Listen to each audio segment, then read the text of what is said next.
Қайырлы түн достар, бүгін 1-16 кетті, түнгі 5 қазан болып жатыр. Көріп тұрғандарыңыздай WhatsApp істемей тұр менде.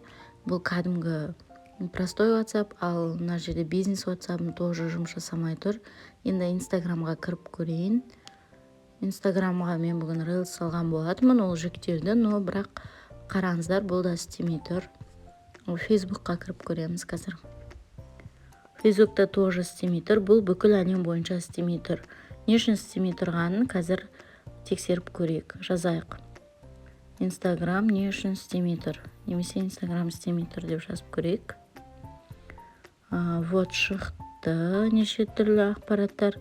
Оказывается, бүкіл әлемде жұмыс жасамай тұр екен. Бір сбой болған. Сондықтан да жұмыс жасамай тұр. Мен бұны оқып шықтым. Неше жерден шағымдар түсіп жатыр. Осы Instagram, Facebook, WhatsApp желілеріне жазылмай жатыр деген.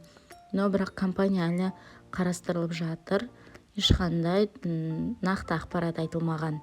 Білесіздер, Facebook, Instagram және WhatsApp барлығы бір компанияның меншігінде. Сондықтан үлкен зой болған болып тұр. Мен бірнеше сайттарды қарап шықтым. Ал негізінде Telegram, YouTube, TikTok дегендер жұмыс жасап тұр. Ал ертеңге дейін күтейік, не болатынын ертең көретін боламыз.